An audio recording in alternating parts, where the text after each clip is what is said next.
طبیعت بهار این موسم را از تیرامه و زمستان با قول خشک قبول کرد. ورود هم اندک بروقتر قریب که در همه نقاط دیار احساس میگشت. دهقانان یعنی مؤلفان موضوعهای بارزگری هر که به طور خود این اهدا را قبول نموده، ای تحریر که چون خشکسالی عنوان می شود تدبیرهای علاوه‌گی را راه اندازی کرده سعی می سازند تا سبد استعمالی عموم را برکه کاسته نگردد. سر همین مضمون نظر ازمو و اندیشه چند از کشاورزان یوانی در برنامه نوبتی زرزمین منظور می گردد. در ناحیه یوان زمین‌های کارم قابل استفاده خیلی زیادند. طبق معلومات یک تن از متخصص ورزیده بخش کشاورزی ناحیه این موسم منظره‌های کشت زراعت در خواجگی‌ها با چنین مضمون به قید گرفته می شود. در ناحیه در مجموع 18 هکتار گرمخانه دائم علاقه‌مند فعالیت دارد. نسبت به همین دوره سال گذشته الحال با طبق ثبات‌های آماری و 1 اپریل سال 2022 از گرمخانه دائم کننده به مقدار 184 تا محصولات از قبیل پمیدار بادرنگ استحصال گردیده است که نسبت به همین دوره سال گذشته 95 تا زیاد است. عموما ما تصمیم گرفتیم که در همه عرفه من همه حاضر عید جشن عید رمضان بازارهای ناحیه را با من همه سبزیجات‌های تر و تازه استحصال گرمخانه تامین نماییم. نسبت به بازارهای گذشته نرخ نوا در بازار کنترکت پایان فرامد. 1 کیلو پمیدور در بازار تا 30 سوم بود.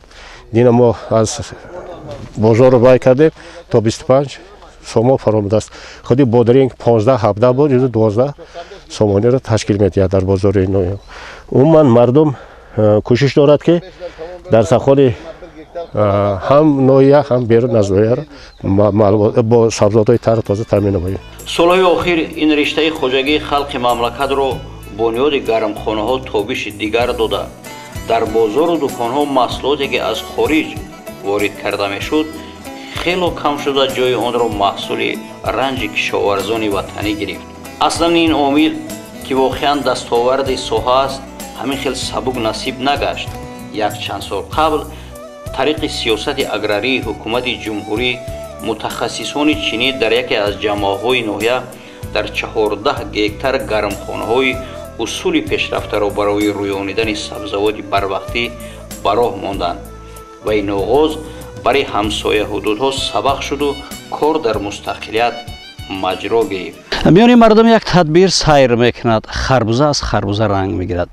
چند سال قبل در رابطه همکاری با متخصصین چینایی در ناحیه یوان در دایره خیلی وسیع گرمخانه‌های مثلا سبزیجات بروقتی تشکیل شده بود و او مسکونی گرد و اطراف مثلا این گرمخانه علاقه از تجربه متخصصان چینایی که یک جایه با متخصصان مثلا وطنی فعالیت داشتند علاقه طرز تشکیل گرمخانه را آموختند که اکثر آنها با اصول خطرگی آبیاری میشد و نتیجه دلخواه میداد و خوشبختانه در جماعت دهاتی چارگل خواجگی دهقانی علی جان در دایره 1 هکتار 16 عدد گرمخانه را بنیاد کرده است که در داخل امروز پمیدار، قلمفور و بادرنگ پخته میرسد. ما هر سال گرمخانه 2 تا بود، این سال 13 تا کردیم. ما اینا بادرنگ شیدای بازارا کم کم برده استیم حاضرشده. اینا قریبی ده بلگاری میشه. 7000 دانه بلگاری شنوندیم. پامدور شنوندیم 7000 دانه. بادرنگ شنوندیم 7000 دانه. همیشه بازارا ده وارد میکنیم. این روز 200 کیلو برده باشه یا 4000 پول هر روز 4000 3000 3500 5000 پول درآمد کده است. دارو قیمت هم باشه نه که این فایدهش کلان رسیده است مردم ما. اکثر اون نفرانی که در گرمخانه‌ها کار میکنند تجربه اندوخته برخی را وادار کرد که در قطعه‌های نزد حولگی به این عمل دست زده عائله رو با سبزیجات بروقتی تامین سازند. همین گرمخانه جای کاری ما، جای زنکا همه کار میکنن. خیلی یک رزق روزی اینجا پیدا میکنی. خب همین تجربه را در خانه هم استفاده میکنی؟ البته میکنیم. همین حالا بردگیم کردگیم. خیلی چنین این نشیدگیه یا خیلی شیدگیه خوشرو. Oysa yod گرفتید. آستاستا یاد گرفتیستی. دیگر تجربه‌ای که در شریکی با متخصصان چینی فعال است این کشتی پنبه‌دانه در زیر پلیونکا و در 4 قطار به راه ماندن سبزش تخمی است که علاقه سر کشیده و نشونمای خوب دارد.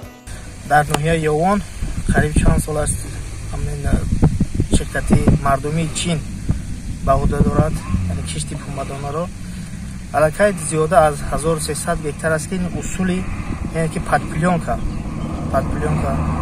خیلی رفته ایستاده است. در ناحیه این اصولی که شما دیده استید این اصول یکی از اون اصول های است که علف بگونه نمیبراید تستر پنبه‌دانه انکشاف مییابد. این اصول خیلی اصول خوب است که هم نمنوکی تامین است هم از علف های بگونه پورا یعنی تازه میباشد.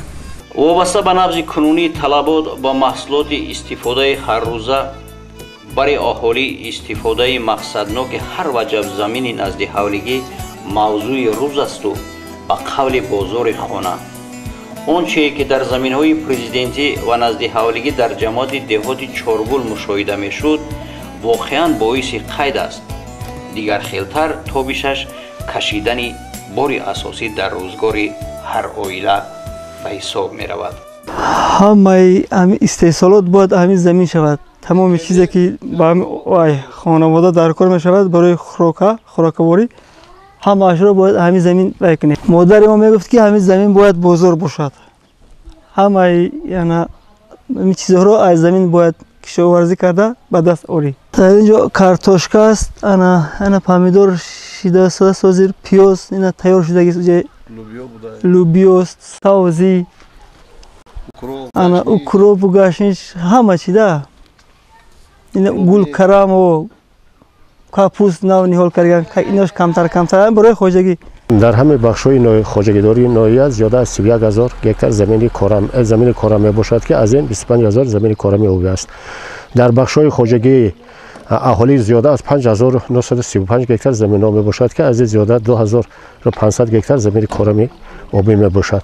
بغیر از این در ناحیه در طبق فرمان حکومت جمهوری زیاده از 1777 گکتار زمین پرزیدنتی با جدا شدگی است که از این 566 گکتار زمین کارمی آبی می باشد. همه ساله مردم دهات از همه روزه مطبوعات دوره و برآمدهای خود حکومتدارا و خلاصه آمدند که در زمین‌های کارمی آبی که هر یک وجب آن را ثمرانه عاقلانه استفاده برده بازار هم استعمال خود خانوادگی را و زیادگیش به بازار ناحیه برآورده به فروش برآورد. عموما در خواجگی‌ها امروز در بخش‌های خواجگی‌های اهالی این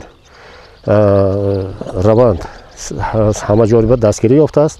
همه خانواده‌ها هم زمین نزد حولگی را استفاده برده در آن کشت کارتوشکا، پیاز و پمیدور و بادرنگ برآمدگان که این با نیکاحوالی خود مردم ده مساعدت کرده آمده ایستاده است.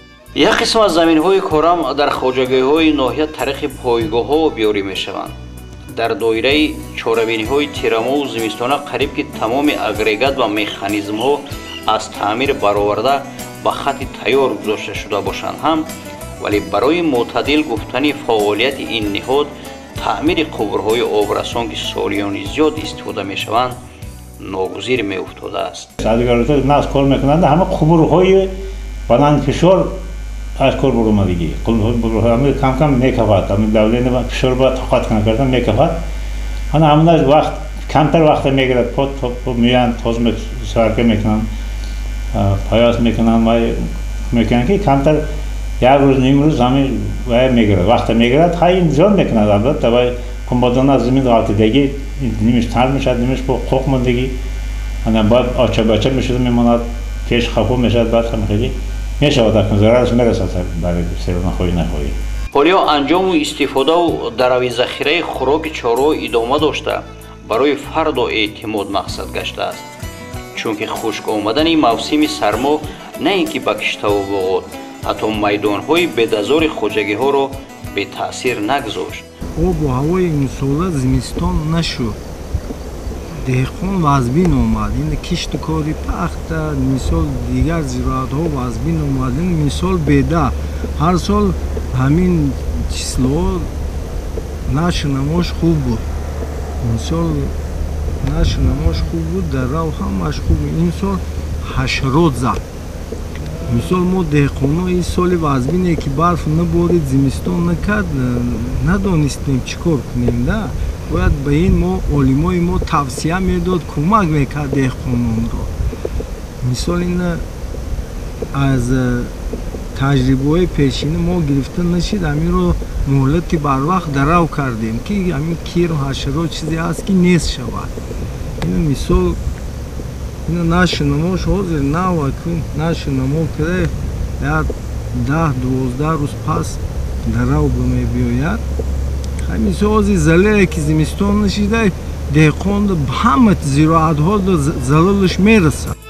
аҳли замат аз хоҷагии деҳқонии руқия якрангиро дар ҷодаи заминдорӣ он қадар хуш надоранд.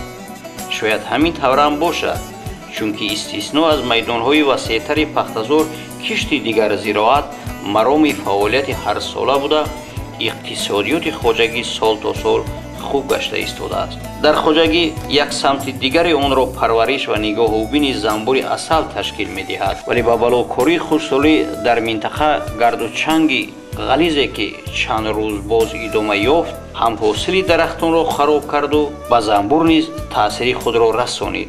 Исоло табиат ки зимистон ки накард, замбур барвақттар кор кард. Ҳамин ай таҷрибаи мо 50 дар 50 нест шида. ҳамин хай бо мо барқарор кардем, ҷудо кардем, не ки ҳамин нишондод кор кардам кардем, се равно залалаш расида. 50 дар 50 нест кард замбуро да. Хай ҳоли вазъияти сол заир, не ки ин асалгириш доку агар сол хуб биёяд, мумкин ин соли вазбин аку сушинанем чӣ меша, хай аку асалгирӣ дам се равно чида замбурду вазбинтар меша, соли вазбинтар айда. ҳаст олимое ки маслиҳатҳои хуб метиҳад, аммо мо кам маслиҳат ҳам мегирем. ин ҳамин мисол беде ки ҳаст ку аммо тавсия додай ки мисол якум дарав ё дуюм шид ҳадмӣ ядхимикат ё ин ҳамин B50 ё карате ё нурелде як истифода бурдан дар кор ки ҳамин моҳи июн шира ҳадмӣ мебиёяд. ҳама зироат бояд пешгирӣ кардан ҳадмӣ айда. ҳамин уну ленобод будай газети чи деҳқоно будай, амуро хондум, аму вай гирифтум да. ин оли дорувош овардем, мо ҳамин даравда амуро ин ҳамин даравро кардем, адрабад си аму ядхимикитору мезгуронем ки шира назана. ҳамин ҳар сол ҳамин мез ҳамин ҳолат ҳаст да. چی در ولایت خانم همین خیلی مثلا مزارعی که گازته که توصیه دیاد نیست مود نیست انا ویا میتونی همون وقتی طریق تلفنیش از زنگ زنی میتونه همون دارو بیاره همین خانه در پولش خطی دسترس کنه. همین مود نیست، این نیست مود. اکنون سخنی چند از روزگار یکی از مناطق جنوبی مملکت ناحیه قبادیان که حرارت روزانه از 30 درجه بالا است و آفرندگان نعمت سبد استعمالی با غیرت تام و امید و اعتماد کامل در روزگار خیش زحمت میکشند. در حدود ناحیه زیاده از 13,000 گکتار زمین کارام آب موجود بوده و 2635 عدد خواجگی خواهی کشاورزی وابست کرده شده است. در ناحیه اصلا کشتی زراعت‌های سبزوات، پالیزی، پخته، غله‌دانگی خواب براه مانده شده است. در ناحیه در میدان 1650 گکتار کشتی غله‌دانگی خواب گذرانده شده است و آذوقه یکم پره داده شده است. کشاورزان ناحیه در میدان 691 گکتار زمینده کشتی سبزیجات‌های بروقتی گذراندند. الکی حاصل اول پیاز کارتوشکا در اول ماه یعنی اپریل به بازارها برآورده می شود. در خوجگی دهقانی پختکار کارکردی بین قطار که نخست آن دستی اجرا می شود آغاز گردیده است. خوجگیداران از جماعت دهاتی اتقر نظر و нисбати дигар маҳалҳои вилояти хатон кишти анъанавии пунбадонаро барвақттар гузаронида буданд. имсол ҷамоати худи мода 972 гектар нақша буд. то ҳамин рӯза нақшаи моро додагирад мо ҳамаша нақшара иҷро кардем. яъне ки 972 гектар пахтара мо киш кардем. пахтара мо киш кардан аввал мо ҳамин замина яхоб додем. баъди яхоб чигита коридем. мо то ҳамин рӯза ҳаво мана гарм шуданаш беоб ҳамаш пахтаи мо нағз биромадааст. пахтаи мо ҳар хел урӯғи мо باید سرتیفیکات داره عروق قطعی ما کشت میکنیم. مثلا تاجیکستان یک بهت عروق سازه حاصل ناکشیز 60-70% اجرا میشود. با عروق 51-10 میگم و هم بهت عروق سازه. در این جامعه هم شغل محوری مردمش زمین و در شرایط خانوادگی پروا و نگاهوبین چاروا و قسماً باغداری می باشد. در خوبادیان از میوگی ها انارباغ ها حاصل خوب و صفتش بلند را می داد. اکنون برای احیای دوباره انارباغ ها پیرانی و تدبیر این عامل را از فرزندان تقاضا کرده آنها را باغداری می آموزند. فویدهش زوره. من نتیجه من همون ماشین ده من فویدهش من گرفتم های کرده استم خدا باش کرد من راحت شدم هستم میخنات کنم من میشه همه چیز زور خدا باش کرد من هر سال کار میکنم خدا باش کرد اولاوی من خدا باش کرد نتیجه من همون ماشین ایده ماشین جمع ماشین لکسوس من خدا باش کرد اون قانون نیست هر روز من میام ماشین گرفتم میرم من کار میکنم خدا باش کرد خدا تیات رحمت همه زور گرمخانه های دائم عمل کننده مدتی است که نهال‌های باراورش به ثمر رسیده فراوانی بازارها را تامین کرده ایستاده است. من کالخوزا بود. یا شناس تورید این یاردم کردم من. چند سال شد که در این گرمخانه مثلا کار میکنی؟ 3 سال شد همین. این سال سوم است؟ اوه سوم ساله. چی کشت میکنی؟ بودرینگ پامیدور. جایش علش میکنم نه بودرینگ پامیدور قطعی. 10,000 سوم باشه 3,000 سوم رسوت میشود. 7,000 سوم میشود 2 ماه فایده میشود. غیر چند نفر مثلا در این گرمخانه کار میکنه؟ 5 کس. 5 کس ماه بهار داد کار میکند بعد تو ماه ایول با دیگر یک کس 2 کس کار میشود.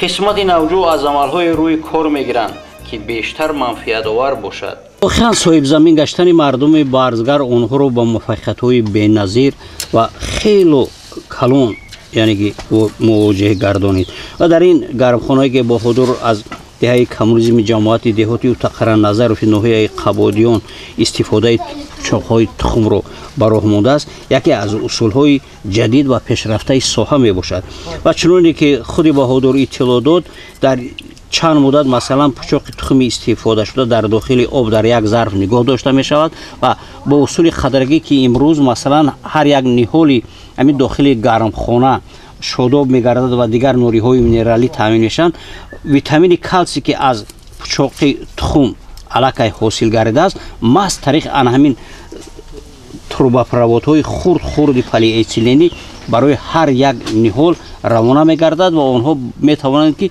با مراتب حاصل پمیدور و بادرینگ را زیاد گردانند و این هم تا جایی می‌توان گفت که در جاده بارزگری یکی از موضوعهای خیلی مهم و آموزنده است. 1500 در یک زمین نزدیک خانه روزگار 2 عائله کلان را با اهل و بیتش تامین کرده خردسالان را از ایام کوچکی نان حلال یافتن را می‌آموزند. من آی پدرم آموختم.